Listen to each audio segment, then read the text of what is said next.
Well, Bart, a big day of racing here at Eagle Farm on Saturday. In terms of the event as well, the Olivia's Raceday is a magnificent event that's born out of a tragedy, but they've turned the Clark family turned that tragedy into something that's produced so much good over a number of years. Yeah, the last few years they've raised an enormous amount of money, and there's over 500 people booked into the Ledger Marquee on Saturday, so it's going to be a wonderful event, and I'm sure they're going to raise upwards of $250,000. Yeah, they raised $250,000 last year, and the BRC is proud to host Olivia's Raceday here at Eagle Farm on Saturday. On the track, we've got the Tancred in Sydney, the Australian Cup in Melbourne. 9 races to be run and won here at Eagle Farm. Less quality than what we experienced last week at Doomben, but you still think there's some winners there? Yeah, I think late in the day, big fields, it's going to be hard to find a winner. If you do, you should get a bit of value. Nice shirt, by the way. Yeah, same wardrobe as well. I think in race 3 we'll start with Red Kite.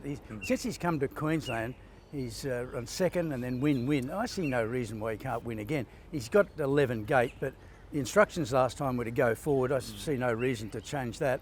Doesn't look to be high speed, and Angela Jones would win on a push bike with a buckle at the moment, so I'll back her. They dual accepted with him, size up the 1800, but have elected to stay at 1600. He certainly looks hard to beat now.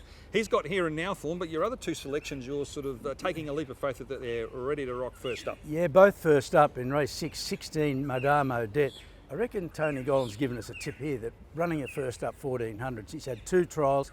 The last one was a nice cruisy second at Doomben 9 days ago. So I think that she should be ready to go. And she won the Toowoomba Guineas by a street, then went to Sydney and ran in the Gloaming on a heavy track. Just you forget that. But there was a bit of a tip there to take her south. So I think that if she's fit and ready to go, and the betting will tell us that, I think she's good enough to win with just 53 Yeah, kilos. Philly at this time of year in that race, she looks well placed because they've sort of reached their mark, those opponents there. So she was a debut winner in her first prep as well. So she's got a bit going for her.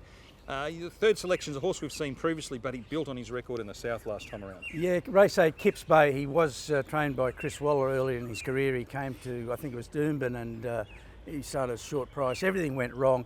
He's had a break, and his form last preparation was good. He hasn't raced since October, but his 2 recent trials were very good. And this is a free but powerful tip. He's an acceptor for the Star Kingdom Stakes in Sydney. Third emergency. Taylor Marshall's booked here, so it looks like he's coming. Yeah. I think that he's good enough to win. And again, first up is a little query, but the trials indicated that he's ready to go. Those races later in the day will be terrific betting races. There's big numbers and good depth in the betting.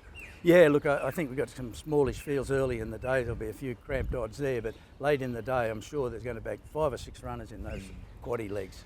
Only 5 weeks out from Queensland Guineas Day, the start of Stradebroke season, and we're just getting little trickles of horses that may or may not come. So we continue to watch the South very carefully and hope that those horses that are performing down there head to our carnival here in a few weeks. Yeah, I noticed a few at Rose Hill haven't had, some of them are first up and some haven't had much racing, so you'd think they're going to target Brisbane, just the back end of the Sydney Carnival, and then come on to Eagle Farm and Doomben. Yeah, so excitement certainly building here in Brisbane. We look forward to Olivia's Race Day on Saturday, and we hope you find a winner.